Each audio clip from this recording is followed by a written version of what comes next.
Boa tarde, UDESC, boa tarde, comunidade acadêmica, boa tarde, população de Santa Catarina. Estamos dando início, neste momento, a mais um programa, a Prudesc Informa, né?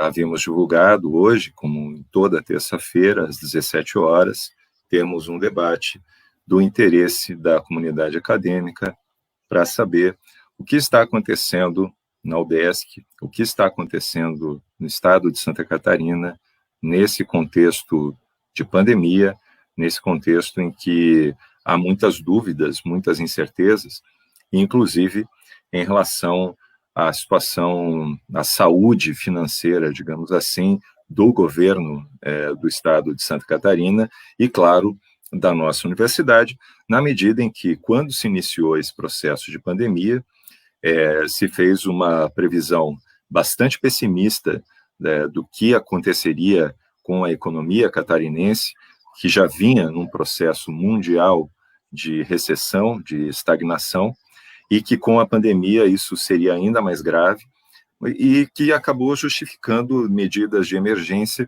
que envolveram o congelamento dos salários, a suspensão de licenças, e outras ameaças, inclusive de suspensão de substitutos, coisa que o nosso sindicato conseguiu na justiça impedir que acontecesse, pelo menos no âmbito desse primeiro semestre da pandemia, que houvesse algum tipo de desconto desses profissionais que foram contratados para prestar esse serviço e que foram impedidos em função de questões de força maior. E hoje a gente tem aqui conosco, né, o economista Maurício Molinari, que já esteve conosco numa das primeiras lives do nosso sindicato, naquele momento para falar sobre ensino remoto, para falar sobre a pressão de grupos articulados em torno de um nome chamado Floripa Sustentável e que vinham fazendo ações na mídia, né, pressionando o retorno das atividades de ensino no contexto da pandemia, quando ainda não havia preparo das universidades públicas, seja no sentido tecnológico, seja no sentido pedagógico, principalmente o aspecto de inclusão necessário para uma universidade que, pelo seu caráter público, deve garantir o acesso público ao ensino e que acabou ficando bastante prejudicado, como nós avaliamos aqui na semana passada, entre membros da diretoria que são professores e que tinham as suas atividades para finalizar nesse semestre que vai se encerrando. Então, eu quero dar aqui boa tarde ao Maurício Molinari, né? É um prazer estar aqui com você novamente, né? E hoje, para decifrar, afinal de contas, que números são esses que foram apresentados na Assembleia Legislativa, né? E qual é a situação da nossa universidade. Boa tarde, Maurício. Boa tarde, Rafael. Boa tarde a todos aqui que estão assistindo a live aí da Prudesc, né, para discutir o tema das finanças estaduais, desse quadrimestre que fechou e que foi apresentado recentemente em audiência pública, mas também via Diário Oficial da União, né, das contas do Estado, mas também como isso impacta a situação da UDESC, especialmente dos professores que fazem parte da Prudesc, mas também dos técnico-administrativos aí da universidade e dos terceirizados, porque é quase como se fossem 3 categorias já nas universidades, né? Então, a gente vai estar discutindo esses pontos aqui e, obviamente, também ouvindo o que você tem para contribuir aí, porque também está estudando esses dados, essas informações.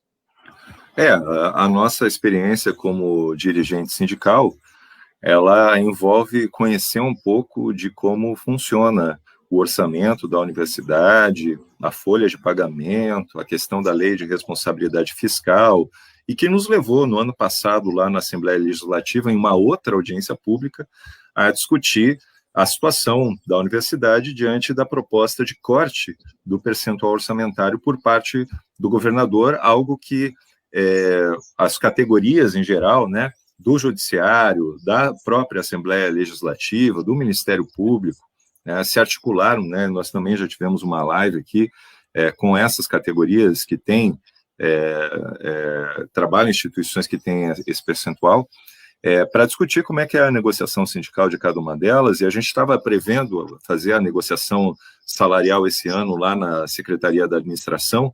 Era para ter acontecido no começo de abril, e a pandemia acabou atropelando tudo isso, impedindo, né, que a gente pudesse discutir o nosso reajuste, e a gente já está há 4 anos sem ter esse direito. Então, para a gente começar esse debate, vamos colocar aqui em tela a reportagem da TV Alesc a respeito do que foi essa audiência pública, o que foi apresentado, qual é a situação de saúde financeira do Estado de Santa Catarina, e o que a reportagem, afinal de contas, também enfatiza, né, Maurício?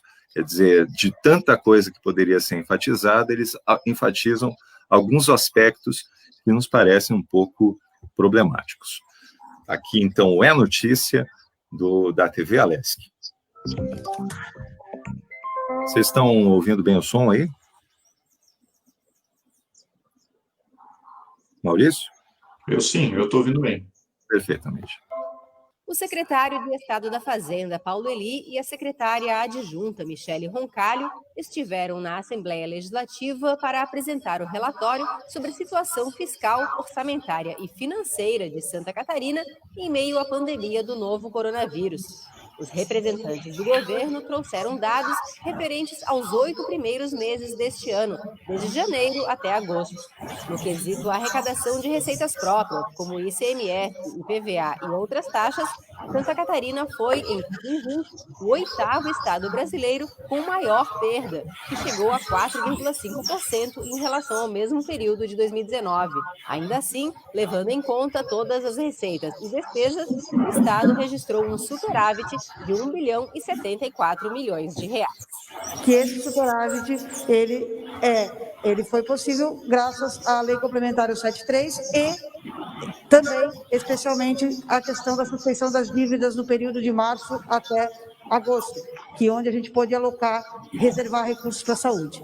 Então, a arrecadação bruta do Estado, em relação aos impostos e taxas bruta, nesse período, foi de 18,6 bi, e a transferência da União foi de 4,83, uma transferência inédita, uma vez que tem 1 bi, 0,70, que é relativa à Lei Complementar 73, o auxílio financeiro aos estados, e a medida provisória 938, que é aquela compensação da FPE, quando a FPE não atingiu o relacionado a 2019.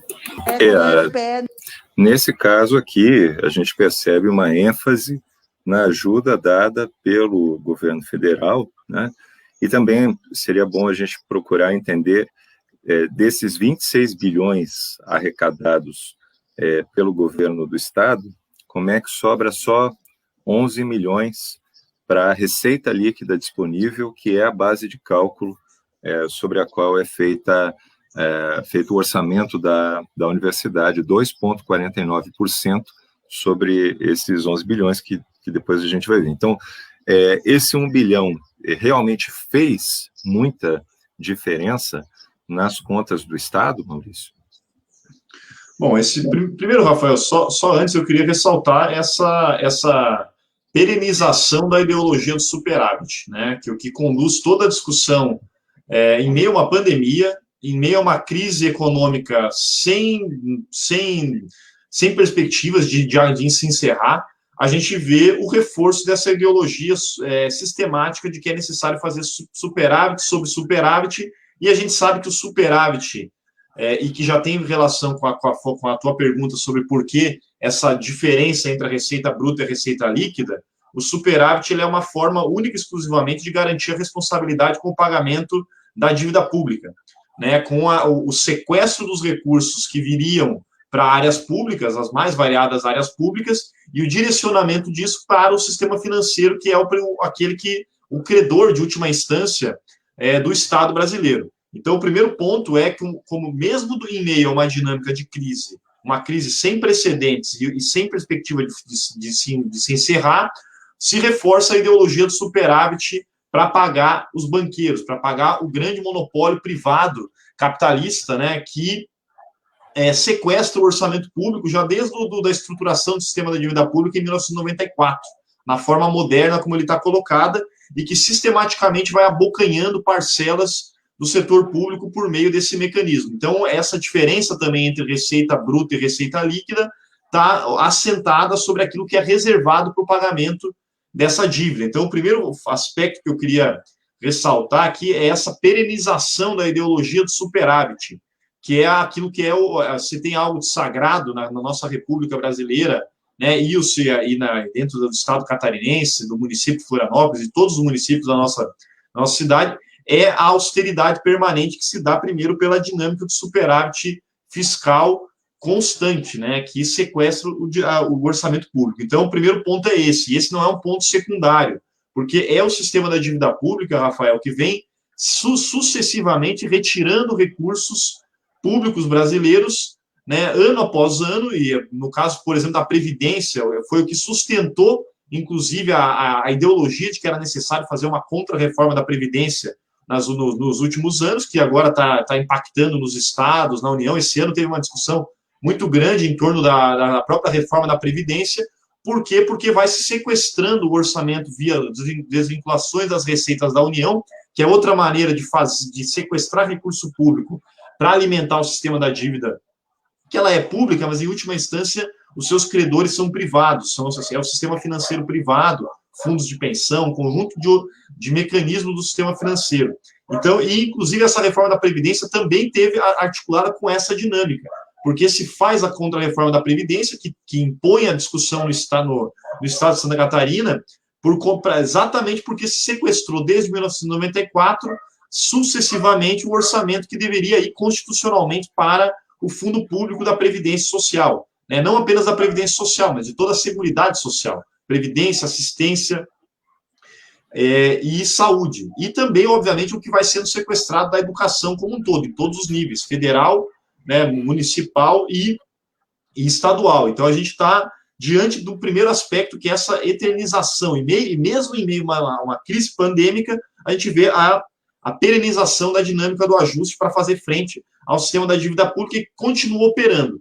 O segundo ponto é que o grosso desse dito auxílio da União para os estados, ele não é concessão de recurso. O grosso disso foi suspensão de pagamentos dessa própria dívida.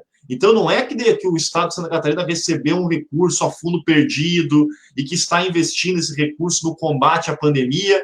Não se trata disso. Se trata apenas de suspensão do pagamento da dívida por um curto período. Agora, já a partir desse mês, agora de outubro, já há uma recomposição do pagamento da dívida, e assim sucessivamente, intensificando a partir do ano que vem. Então, não há uma entrega de recursos, mas sim uma suspensão de dívida que vai ter que ser paga na sequência. Então, essa suposta saúde financeira de Santa Catarina é uma falácia, e já é uma falácia há muito tempo, desde que começou esse processo do sistema da dívida pública, ano após ano. Aliás, o Estado de Santa Catarina só não entra numa crise financeira muito com grande força, porque, primeiro, lá em 2016, foi renegociada a dívida pública, o que perdurou até final de 2018, né? E nesse momento, então, o Estado de Santa Catarina, naquele momento, também suspendeu o seu pagamento da dívida, e no ano de 2019, quando o Estado de Santa Catarina teve que retornar o pagamento da dívida, a situação financeira já começou a entrar em colapso. E retoma, alguma, entre aspas, saúde financeira, porque novamente foi suspensos os pagamentos da dívida. Então, eu queria deixar bem claro esse ponto. Se há uma saúde financeira esse ano, não está em nenhum momento, não é uma saúde estrutural, certo? Porque enquanto não se atacar essa dinâmica do sistema da dívida pública, não há como fazer. E ainda mais esse ano, como mostrou a própria reportagem, uma queda da arrecadação própria do Estado de Santa Catarina de 4,5%. Só de ICMS, que é a principal fonte de recursos do Estado, a queda foi de 23%. Então, é óbvio que isso daí vai deixar um impacto, ainda mais que a crise econômica vem centralizando o capital de forma muito gigantesca, e o que a gente está vendo é a falência de pequenos e médios negócios, que são aqueles que, de fato, ainda têm uma carga tributária mais elevada, e a concentração da produção da riqueza e da comercialização e da distribuição da riqueza também, e também do setor de serviços, nos setores monopolizados, que são aqueles que têm renúncias tributárias, que esse é outro ponto fundamental que eu acho que não sei se você vai continuar transmitindo a reportagem, mas eu queria daí tratar de outro ponto que está colocado ali, para além do sistema da dívida pública, o tema das renúncias fiscais, que eu acho que é muito importante a gente tratar disso. Não, vamos ver como é que continua a reportagem, né? Porque justamente é muito enfatizado tanto essa ajuda, entre aspas, que você acabou de explicar aí, que trata-se simplesmente de uma suspensão de pagamento de dívida, né? Como a salvação da lavoura no âmbito do investimento em saúde no momento da pandemia, né? Exato. Então, a reportagem prossegue com a declaração do próprio secretário da Fazenda, Paulo Eli. Né? Não atingiu o relacionado a 2019. Conforme os dados apresentados, na área da saúde, houve um acréscimo de 500 milhões de reais em despesas pagas. O secretário da Fazenda considerou positiva a atual situação financeira do Estado. Bom, a situação financeira do Estado nesse momento está bem. Apesar da pandemia, o Estado está se recuperando economicamente. Graças à ajuda federal, nós mantivemos todas as contas em dia e nós estamos priorizando recursos em saúde para enfrentamento à pandemia e, basicamente, também recursos para a educação e recursos para a infraestrutura. Porque o crescimento do Estado, ele precisa ser feito com investimento em infraestrutura e para que o Estado consiga manter a arrecadação. Nesse ponto aqui tem também uma outra questão, que é a ênfase no investimento. Né? A necessidade de manter superávit para manter os investimentos. Eu até vou colocar aqui na tela, né, essa apresentação do que foi desse PowerPoint que a Secretaria informou, né, no caso da audiência pública, foi a base, né? Então, qual é a situação da receita corrente líquida, que é de 17 bilhões, até chegar lá no canto inferior direito, a receita líquida disponível de 11 bilhões e 85 milhões, que é a base de cálculo da UDESC, que tinha uma previsão de cerca de 400 e quase 500 milhões de orçamento para esse ano. E aí, nesse âmbito aqui, a ênfase nesses recursos, que, como você acabou de explicar aí, Maurício, não se trata exatamente de recursos, se trata de suspensão da dívida, né? E aí essa ênfase na saúde financeira do Estado de Santa Catarina, no seu potencial de recuperação, etc., etc., e que, no caso, no âmbito da UDESC, a gente tem aqui essa queda de 2,3% daquilo que havia sido previsto, o que é relativamente pouco perto das medidas draconianas que foram tomadas de congelamento de salário, suspensão de licença, como a gente já enfatizou aqui, né? Então, como é que a gente pode não ser enganado por esses números? Bom, Rafael, primeiro acabar, né, romper essa ideia de que é necessário fazer superávit para gerar investimentos. Isso daí é uma grande lorota, não há nenhuma comprovação econômica, científica, de que há uma relação entre superávit e investimentos. Isso é uma ideia, inclusive, atrasada do ponto de vista da economia, não há essa relação. E, aliás, onde se faz superávit? É importante deixar bem claro, o superávit é feito nos mais de 6 anos de congelamento salarial da rede pública estadual. A gente tem desde dos professores da rede estadual, dos agentes de saúde, né, da universidade estadual, um conjunto de categorias dos praças, né, dos próprios policiais militares que estão em campanha para recomposição salarial. Então, o superávit ele é feito no estrangulamento das categorias do serviço público, porque o grosso do gasto, né, especialmente dos entes como os estados e os municípios, ele se dá em folha de pagamento, porque é óbvio, é o prestador de serviço de última instância. Então, é importante deixar claro, esse superávit é feito em cima de, no caso de Santa Catarina, 5 a 6 anos, a depender da categoria profissional que a gente está tratando, de congelamento salarial e de constantes retiradas de direitos trabalhistas em cima dessas categorias. É isso que se constitui o superávit. E essa ideia de que superávit gera investimento, isso é uma grande ilusão, porque não há essa relação direta. O investimento ele tá condicionado pela taxa de lucro, pela taxa de retorno das empresas. E, obviamente, que diante é importante ter claro que ele não é a salvação da lavoura, né? O investimento não é necessariamente a salvação da lavoura. Óbvio que a gente quer ter uma expansão da base produtiva catarinense, mas à custa de quê? À custa do lucro monopolista dos setores que hoje fazem o investimento do investimento no Estado, porque os pequenos e médios negócios não estão fazendo, isso aí está falindo, é o contrário.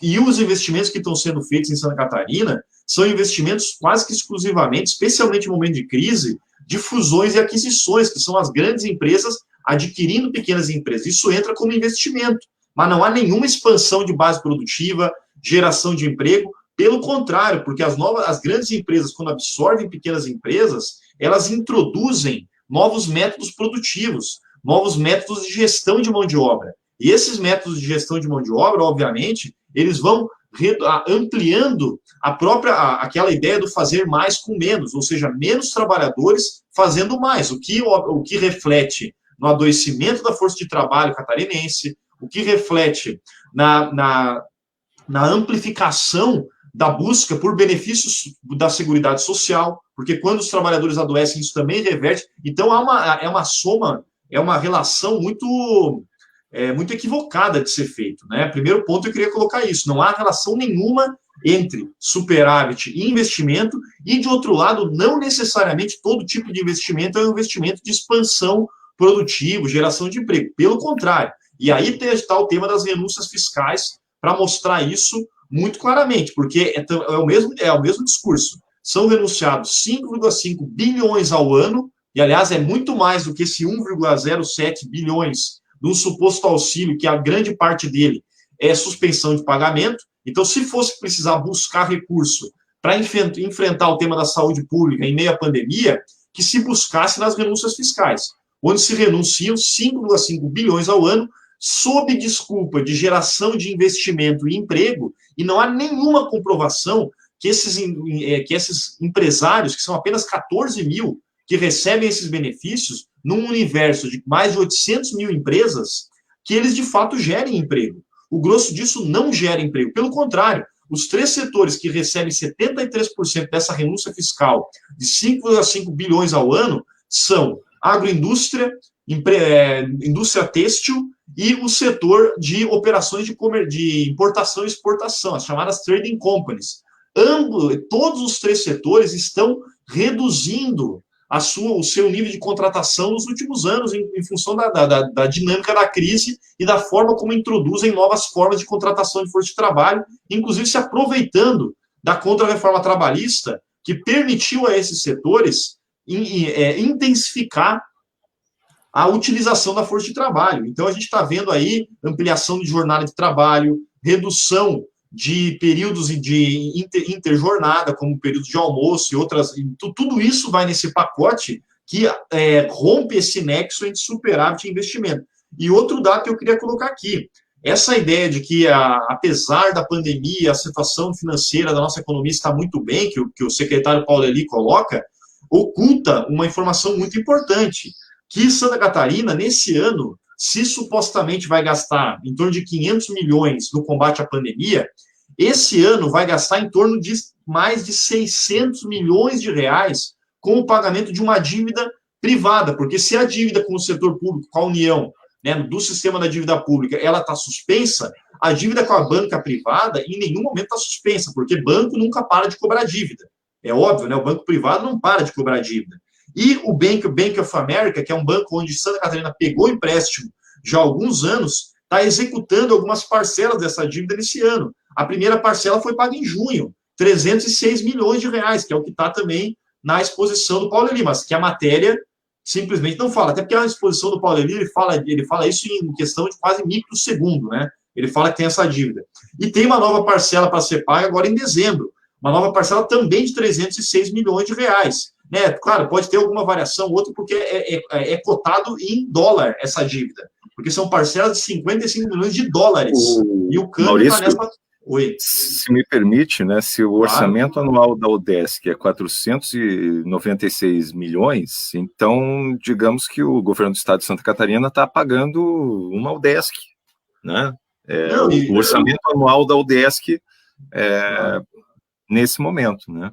Não, e contratou a dívida, Rafael, é importante, porque para ver como é que é a responsabilidade, se falar em saúde financeira, contratou a dívida quando a taxa de câmbio estava praticamente 2 ou 3 para 1. Agora a taxa de câmbio já está acima de 5 para 1 e está galopando. E pode, inclusive, essa taxa de juros sofrer, a taxa de câmbio, ela pode sofrer expansões muito gigantescas, inclusive porque a dinâmica da economia internacional está extremamente instável, certo? E que pode ter oscilações para cima da moeda norte-americana, né, e desvalorizações da moeda do real. E isso vai comprometer certamente ainda mais o orçamento, porque foi feito de maneira bastante acentuada nos últimos anos em Santa Catarina, dívidas privadas para cobrir o sistema da dívida pública, para rolar a dívida pública, grosso disso. Não foi para fazer obra de infraestrutura, rodovias, como vem se falando. Aliás, o que se faz de obra de infraestrutura não dá nem para chamar de obra de infraestrutura. São essas obras aí para tapear,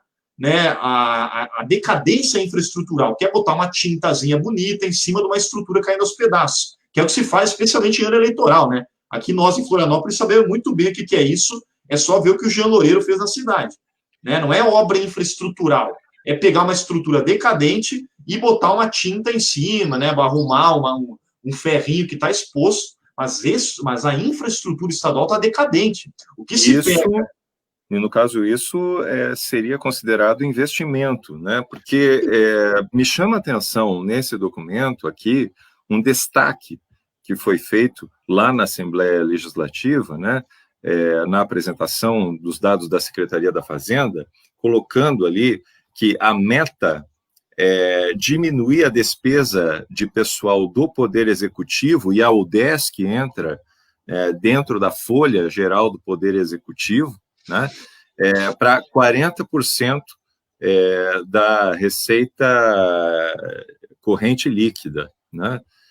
Então, aqui a gente vê que a ideia é diminuir o gasto com pessoal para gerar investimento, e esse discurso parece que ele é reproduzido, inclusive, dentro da UDESC.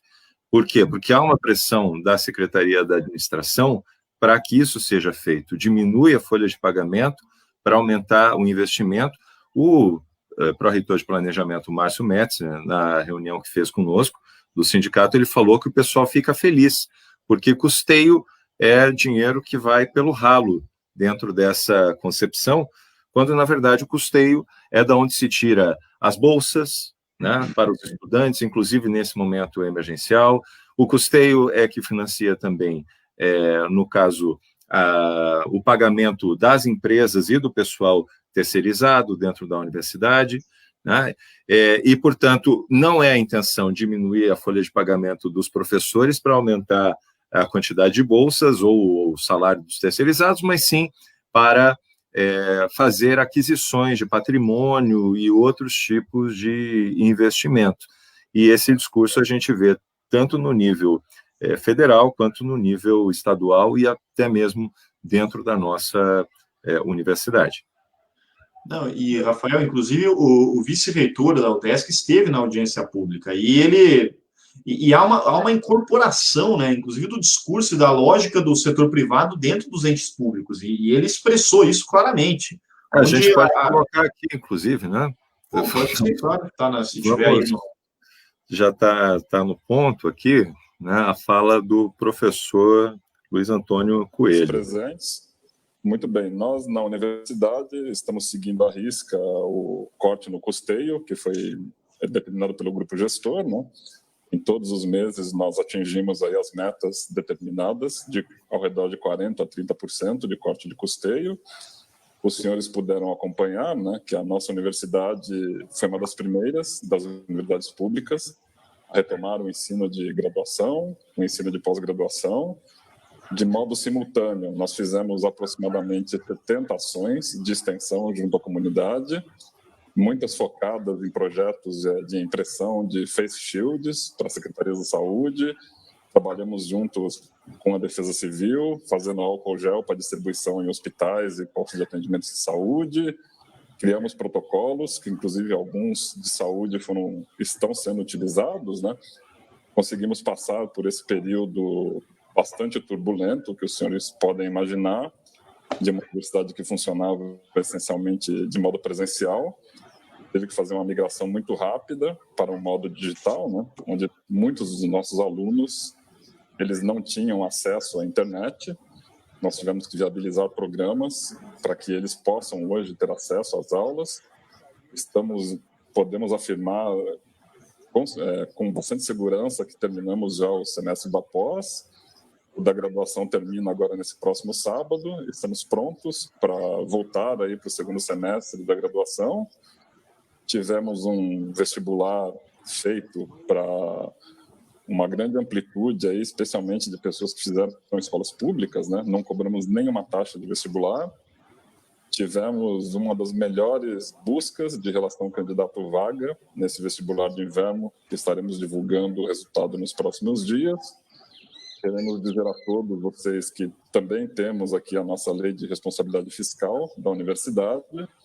Nesse momento, nós estamos aproximadamente com 67% de gasto com folha, o nosso teto é de 75%. Estamos conseguindo manter todas as atividades da universidade, graças à excelente gestão que todos puderam assistir aí do Tesouro, né? Então, os repasses feitos todos em dias, a folha mantida, tudo segue de maneira coerente. Os senhores puderam ver recentemente que a universidade se situa hoje entre as 1.000 melhores do mundo, né? São 30.000 universidades que existem no mundo. A Universidade dos Catarinenses está aí ranqueada entre as 1.000. E nós gostaríamos de agradecer... O senhor tem mais 30 segundos. Muito obrigado. Eu acredito que eu posso encerrar por aqui, agradecer uma vez mais aos membros dessa casa e a todos que nos permitem a isso, e finalmente mencionar que na página da UDESC nós temos a UDESC em números, onde temos uma transparência total de todos os gastos feitos com o recurso público. E a gente vai daí mostrar o UDESC em números aqui para que você, Maurício, possa explicar melhor que números são esses, mas só do que foi apresentado aí já causa assim, um certo espanto na forma como a UDESC vem seguindo à risca orientações de um grupo gestor que tem por objetivo o estrangulamento da folha de pagamento, e parece que a UDESC tem tido sucesso nesse processo, porque se a gente está sem reajuste há 4 anos, a folha de pagamento está em 67%, o limite da lei de responsabilidade fiscal é de 75%, para onde que estão indo, né, esses 8%, né,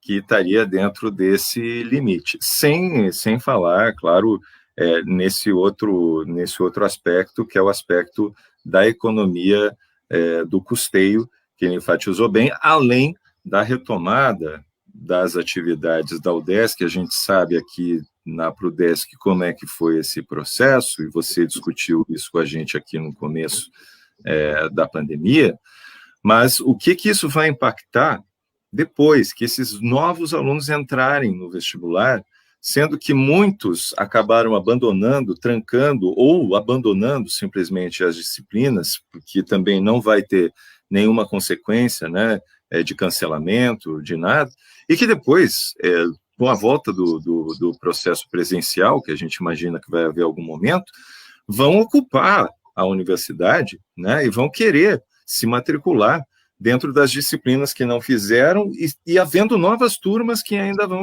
entrar, né?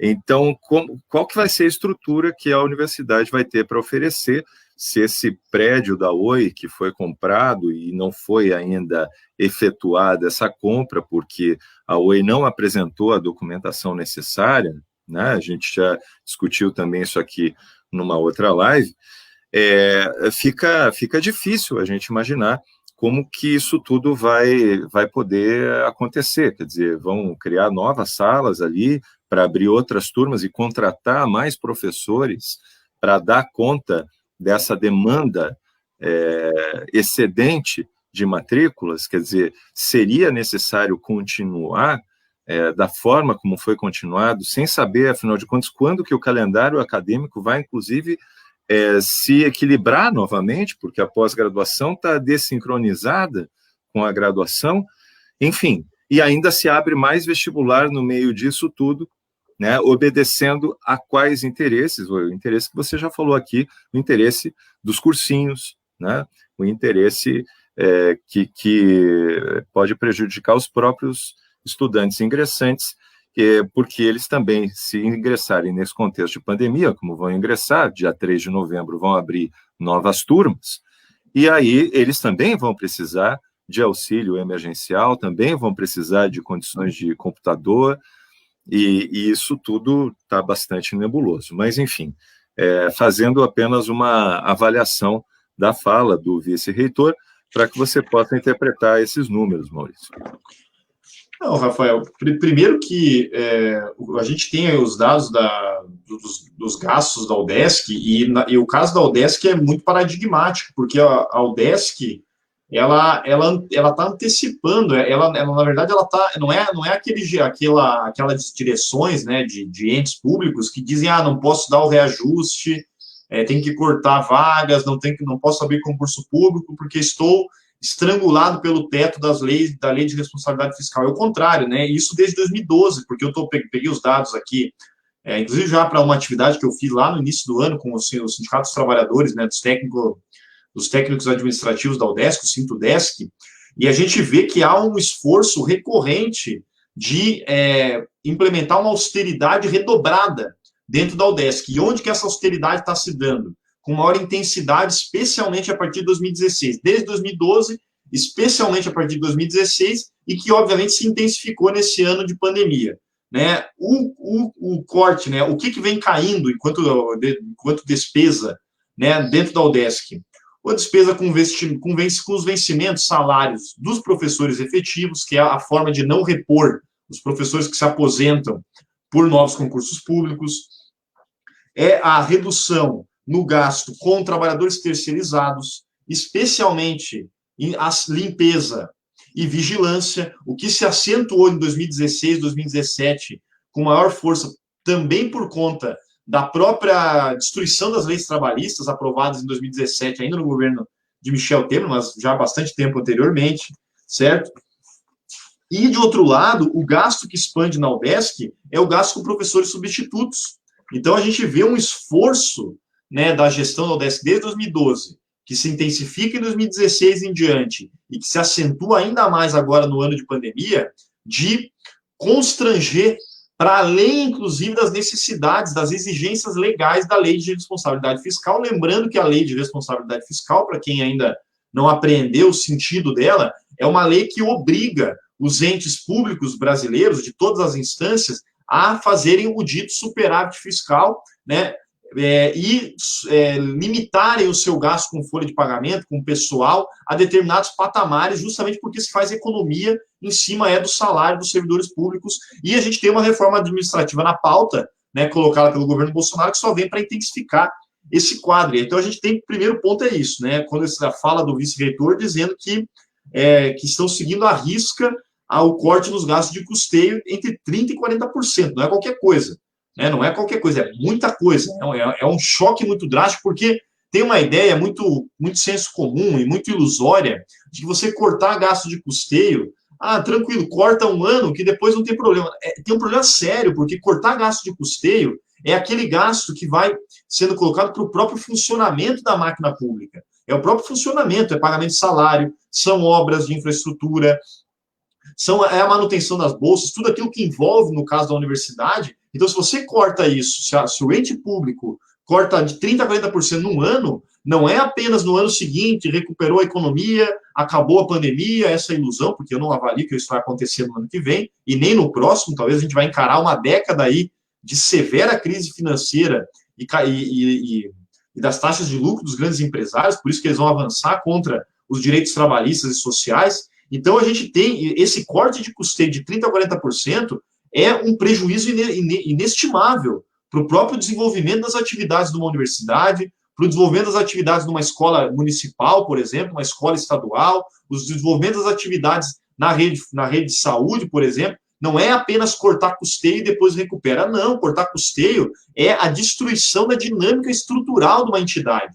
Então, e como você colocou, Rafael, no caso do investimento da UDESC, a UDESC tem um contingenciamento do investimento da entidade desde 2012, que é praticamente estagnado em patamar muito baixo o gasto com investimento. Só tem um pico em 2019, que aí você coloca muito bem, é a questão do prédio da Oi. Então, se acumulou reserva em cima do corte de custeio que se deu em cima do salário dos professores, do salário dos técnicos administrativos, da substituição de trabalhadores efetivos por empresas terceirizadas, e dentro dessas empresas terceirizadas, o corte de direitos trabalhistas e ampliação da demissão e da rotatividade dos trabalhadores dessas empresas para acumular recursos para comprar um prédio de uma empresa que você mesmo recorrentemente colocou aqui. Eu estou agora só pegando as tuas palavras, de uma carta, inclusive, que a Prudesc escreveu, de uma empresa que tem dívida ativa com a União, que é muito superior a 92 milhões. Então, olha como é que é a lógica perversa que está por trás dessa dinâmica. A gente tem o sistema da dívida pública, que impõe o arroxo para transferir recursos para a banca privada, porque é o credor de última instância.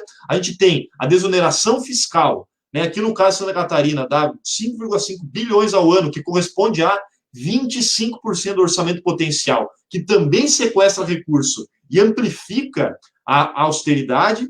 E tem, de outro lado, né, a não execução das dívidas das empresas públicas, das empresas privadas, com os entes públicos, seja União, estados e municípios. Essa é a dinâmica que vem saqueando o Estado brasileiro, nas áreas sociais, obviamente, para redirecionar esse Estado para a manutenção intocada da propriedade privada e dos grandes monopólios capitalistas. Não estamos falando aqui da empresinha do Zé da esquina aqui. Não, a gente está falando dos grupos empresariais privados, que têm total interesse em destruir a universidade pública. Para quê? Para oferecer os cursos EAD, né, que está tentando entrar, inclusive, na pública, já está entrando, aliás, né, há bastante tempo, mas que na privada é aquilo que mais se expande. Por quê? Porque o professor dá aula, um professor para 2.600 alunos, ganhando um salário que é infinitamente inferior ao salário que já é mais baixo do que era há décadas atrás, da rede pública, e numa dinâmica onde se faz essas fábricas de diploma. Então, é do total interesse dessa rede privada instituir essa lógica. Então, quando o Estado absorve essa lógica, quando o vice-reitor expressa essa lógica como se fosse um funcionário, né, não é uma função mais política, é uma função de um funcionário que está ali dando um informe de um despacho financeiro, como se fosse uma festa de final de ano de uma empresa privada. Porque, na prática, até a estética é essa, né, Rafael? Você que estuda a estética, você sabe. Não é mais um ente político, é um agente político que está em defesa, porque ele é o representante da universidade. Ele é um... Isso, Maurício, a gente já verificou quando o reitor da UDESC assinou aquela carta em apoio ao governador do estado, nesse processo de impeachment, juntamente com outros secretários de estado, se colocando na condição de um secretário nomeado pelo governador e não de um reitor eleito que representa a comunidade acadêmica e que, representando um dos poderes, assim como o judiciário, assim como o legislativo, a universidade não pode se colocar abaixo desses poderes e se indispor com esses poderes tampouco, né? Porque na medida em que a UDESC, o reitor, faz isso, ele está questionando o processo da Assembleia Legislativa, ele está questionando o juízo que o judiciário possa vir a fazer em relação ao processo de impeachment, e isso coloca a UDESC numa situação fragilizada diante dos outros poderes para se subordinar aos ditames do Executivo, e isso em todos os níveis, inclusive no nível econômico, que é o que você está discutindo aqui. Não, e perceba como, Rafael, não há nem necessidade de intervenção, né? Porque o próprio reitor abdica da autonomia. Que esse é o ponto, né? A abdicação da autonomia universitária de uma entidade que acaba, de um lado, né, politicamente, como você falou, se alinhando a um dos poderes estaduais em confronto aos demais, porque obviamente há uma disputa colocada, e aliás hoje já avançou o segundo processo de impeachment do governador, avançou na Assembleia Legislativa, certo? E a reitoria não tem que ter esse papel, porque ele, enquanto sujeito político, ele pode cumprir qualquer papel que for, mas enquanto o reitor de uma universidade estadual, ele não há, esse posicionamento, é um posicionamento, inclusive, derrotado, porque o governador, na minha leitura, ele está já no corner, né, como se diz no boxe, ele está no corner, apanhando há bastante tempo e deve cair. A questão é que só não vai cair esse ano, porque não é do interesse da Assembleia Legislativa, que também não é nenhuma casa do povo, né? Para a gente fazer aqui a ode à Assembleia Legislativa, mas a Assembleia Legislativa tem o interesse de não abrir novas eleições. Então, cozinhar esse processo de impeachment até o ano que vem, para que a própria Casa Legislativa possa assumir, e se não puder assumir, porque também o Júlio Garcia, que é o presidente da CAD, presidente da Alesc, né, também está sendo investigado. Então, o próprio TJ, né, o Tribunal de Justiça, acabaria assumindo como governador, o que seria muito interessante para as elites econômicas, porque as elites econômicas catarinenses não estão dispostas a aventuras, né? Até porque elas recebem todas essas benesses que a gente vai estar tratando aqui nessa discussão há bastante tempo. E no caso da UDESC, toda essa dinâmica de contingenciamento de recursos para pagamento da dívida pública e privada, e que em última instância é dívida privada, tanto a pública quanto a privada, né? No caso da UDESC já há esse ano um contingenciamento dos repasses do Estado para a UDESC de 2,3%, uma queda de 2,3%, que corresponde a 14 milhões de queda nos repasses do governo de Santa Catarina, nessa dinâmica de construção da austeridade. E, obviamente, que a repercussão imediata disso é a continuidade dessa da ofensiva contra todas as categorias que compõem a universidade. Os estudantes que não têm bolsa, os professores que têm seu arrojo salarial, os técnico-administrativos que também têm o seu arrojo salarial, e os trabalhadores das terceirizadas, que hoje já fazem parte da dinâmica dos entes públicos, né? Porque isso aí a gente vê incorporados à dinâmica do serviço público. Maurício, vamos colocar em tela, então, o DESC em números, para que você possa ajudar a gente a interpretar, afinal de contas, o que significam esses números, né? No caso aqui, a gente está vendo as receitas da UDESC. Então, a previsão da Lei Orçamentária Anual de 2020, a LOA, né, que é feita no final de 2019, prevendo um repasse de 496 milhões e 20 mil reais para a UDESC ao longo de 2020, e até agora já foi realizada, já foi repassada, né, para a UDESC a quantia de 304 milhões, ou seja, teria até o final do ano cerca de 190 milhões, algo que possivelmente não se realize, né? Então, os repasses, eles não foram na proporção que havia sido prevista. A gente, pelo que eu interpreto, você me corrija se eu estiver errado, né, começa a haver uma queda nos repasses, sobretudo a partir do mês de maio, né? Porque até o mês de abril esses repasses estavam sendo, com exceção dos 2 primeiros meses, né, mas em março e abril eles foram superiores, inclusive, à previsão inicial, e agora, já em agosto, a gente vê uma recuperação, né, quase que equilibrando.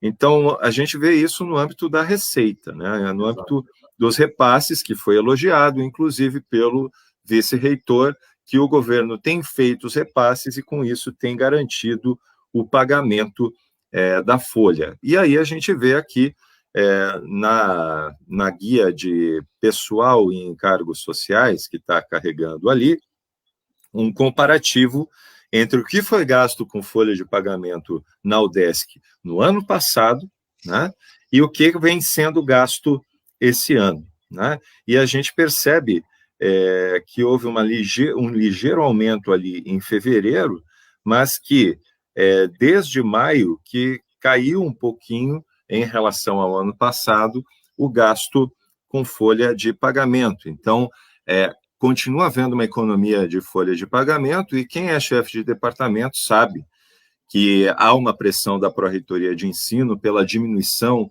de professores substitutos, né? No primeiro momento propondo que fossem que não fossem pagos, né, pelo trabalho do primeiro semestre, considerando trabalho não realizado, sobretudo das disciplinas práticas, né, que foram canceladas em alguns casos, né, e que daí não deveria ser remunerado, isso não é culpa do trabalhador, né, e nossa assessoria jurídica conseguiu garantir pelo menos esse direito, mas daí veio uma outra pressão, que foi pela suspensão dos contratos e a diminuição, né, do tempo de contrato de 4 para 2 anos, no caso de renovação, e pressionando também pela não renovação, inclusive tentando penalizar administrativamente chefes de departamento que fossem responsabilizados pelo gasto. E veja que o gasto ele está bem controlado no âmbito e está realmente estrangulando o gasto com folha de pagamento.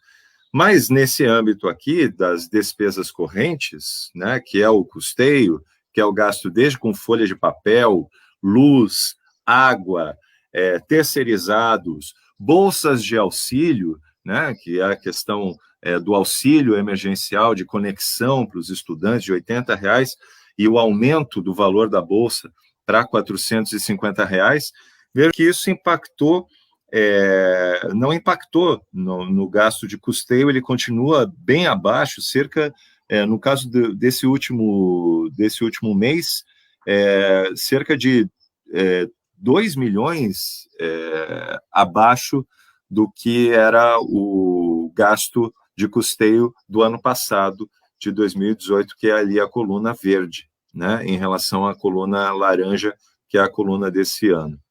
Então, como interpretar esses números, Maurício, à luz da fala do reitor, sendo que, como você colocou no começo, o gasto de investimento, vejam que em 2019 teve um salto abrupto, né, de cerca de 92 milhões de investimento, que é a compra do prédio da Oi, que foi 80 milhões. Então, esse estrangulamento do custeio, da folha de pagamento, para gerar esse superávit, que inclusive o reitor Marcos Tomasi, o ex-reitor, na audiência pública da Alesc no ano passado, foi lá apresentar os dados do superávit, um superávit que inclusive o governador queria sequestrar, né? Ele tinha um plano de sequestro de superávit, de diminuir os repasses, e o que sobra no final do ano volta para o governo do estado.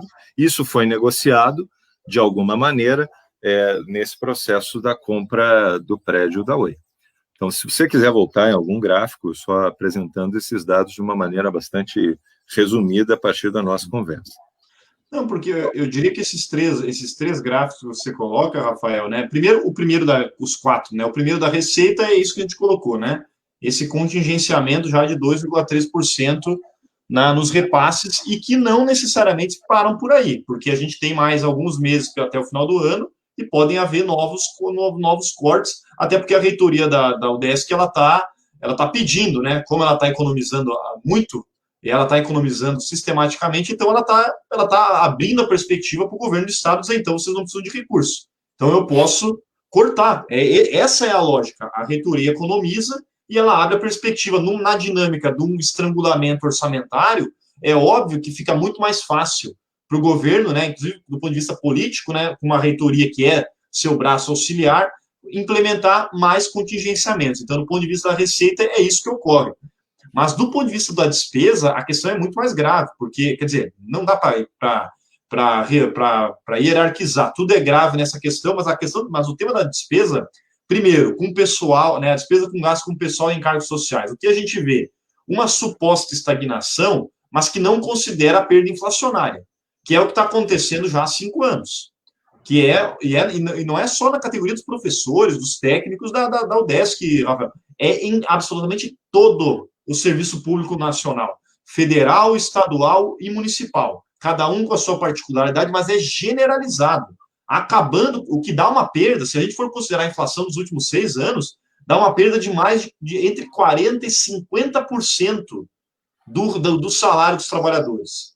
O que já é muito maior, só que é feito a conta-gota, porque é ano a ano, do que qualquer reforma administrativa, para a gente ver a nocividade. É por isso que a gente está vendo cada vez mais, né, professores, doutores, em uma situação extremamente precária.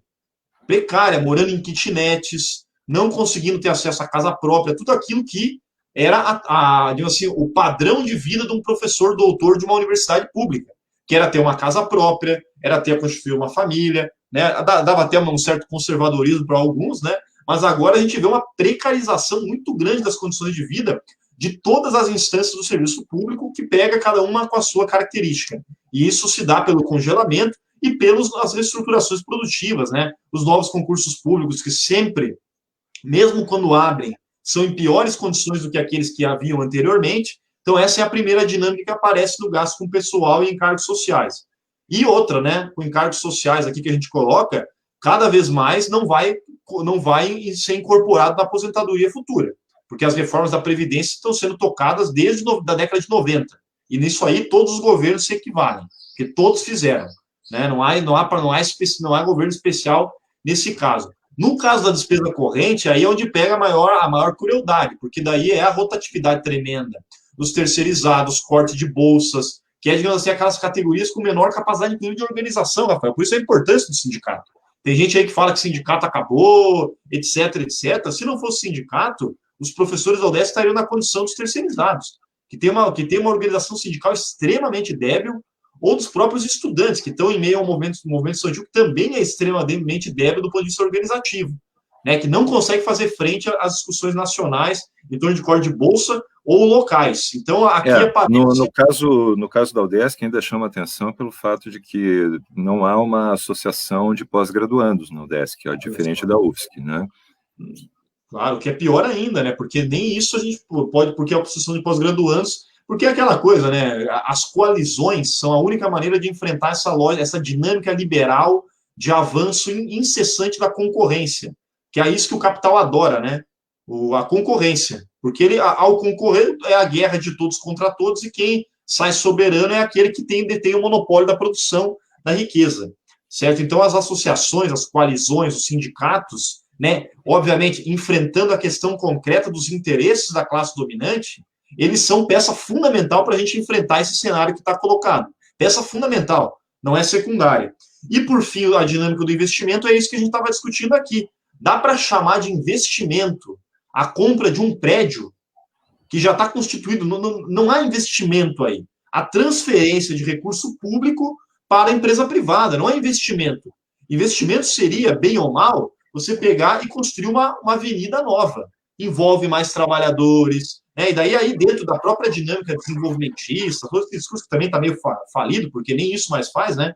A dinâmica hoje da produção é cada vez menos trabalhadores, com uma produtividade imensa e um salário menor ainda, mas no caso desse gasto com investimento que está colocado ali na dinâmica, é a compra de um prédio, e é apenas transferência do dinheiro público para o dinheiro privado. Então, por isso que é interessante, né, pegar a economia como um elemento de desvelamento da realidade social, e não como aquela coisa burocrática, como fez ali o vice-reitor, de ficar citando o número, sem fazer uma interpretação, que é uma interpretação sempre política, né?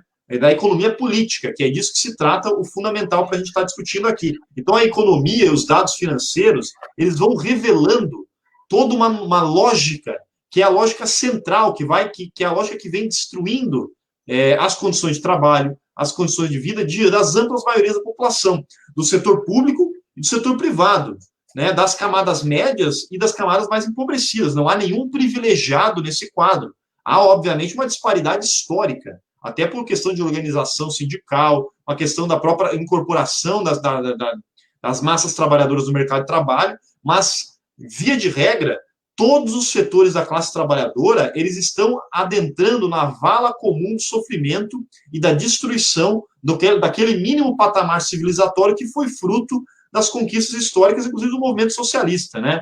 Que conquistou inúmeros direitos já desde o final do século XIX, passando pelo século XX, e que a partir das derrotas históricas do movimento socialista, do movimento dos trabalhadores em si, a gente vem nessa toada de retirada de direitos trabalhistas e sociais, e que no caso do governo Bolsonaro se intensifica radicalmente. Até porque Bolsonaro, ao não ter nenhum projeto de melhoria das condições objetivas de vida da massa dos trabalhadores, ele vai colocar como central a destruição do serviço público e a sua substituição pelos monopólios privados da educação, da saúde, da assistência social, da Previdência e de todas as demais áreas públicas, que anteriormente eram públicas, e a destruição das condições de trabalho e vida da população em geral, nos setores dinâmicos da própria acumulação capitalista, como são as indústrias, como é, via de regra, grande parte do setor de serviços. Então, a gente está vendo uma lógica que aparece na dinâmica financeira extremamente perversa, né? Perversa do ponto de vista